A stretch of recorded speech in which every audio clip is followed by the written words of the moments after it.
Good evening and welcome to the first edition of PCTV News. I'm Tom Cotter with the news you need to know. Starting off tonight, Steve Vittorioso gives us a tour of the many recent renovations to the college's campus.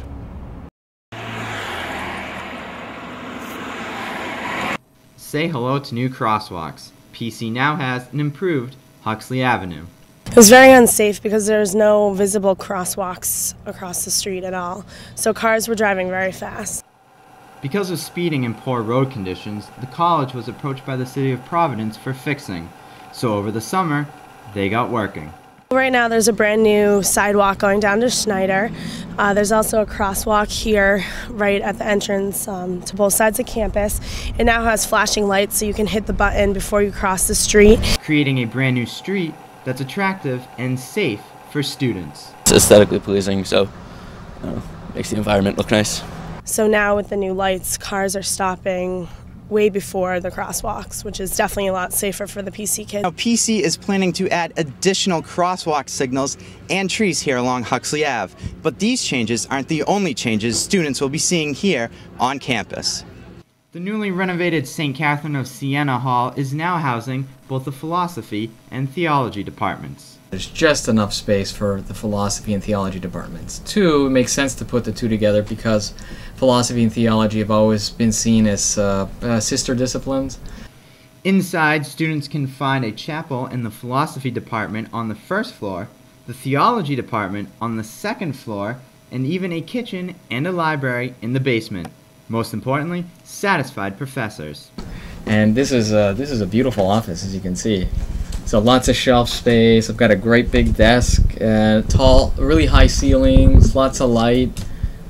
A little window, but it's actually not bad. So I have no complaints. In fact, only praise. Across campus, the new Center for Catholic and Dominican Studies.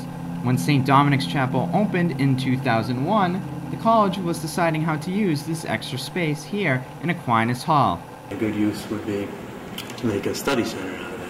And that's basically what it is. Students can come in here and use it as a study lounge. The center is also creating a library so students can appreciate the college's Dominican identity. It's important to really get a strong hold on the Dominican tradition that we have at PC. I think it's great that they built this building to help us have resources and lectures and things so we can really learn about what has started our college. But academics aside, Schneider Arena manager Ross Brooks is replacing those red and yellow seats. Well, I guess after all the years of we looked like Boston College, they were a little tired of it. With these new black and silver seats. All silver seats and one section of black and all brand new, and they have logos on each arm at the end of each aisle, so it really kind of looks nice with a friar on there. Improvements that will definitely benefit Friartown. So now people come in, they see silver seats, they see a new sign that says Providence College in the proper colors, and I think people really say, wow, this is great. This is PC's rink. Now I think I'm walking, and obviously I am, into Providence College Ice Arena. And beautify the campus, especially with the new fitness center opening fall 2007. Steve Vittorioso, PCTV News. Another significant change was made to the college over the summer as it was announced that PC would implement a new test optional policy. Kate Rossio reports. Well, there will be no more number 2 pencils and no more SAT prep books for prospective PC students. As of July, the college implemented a new test-optional pilot program that will provide applicants to the class of 2011 the option of submitting their SAT or ACT scores for consideration. According to college president Father Brian Shanley, the new policy is meant to uphold the college's founding mission as a Catholic and Dominican college. One of the things that comes from this is that we capture or recapture the pool of applicants who would be scared off by PC and who historically represent the reason why the Dominicans came to Providence College way back in the beginning. And I think that's going to be good for Providence College to have PC continue to be a place of opportunity. Father Shanley believes the new policy will draw a larger and more diverse applicant pool, and that the college will now appeal to even more high school students. The new policy has brought much attention to the college, as Father Shanley appeared on national television to discuss the policy, which received both praise and criticism.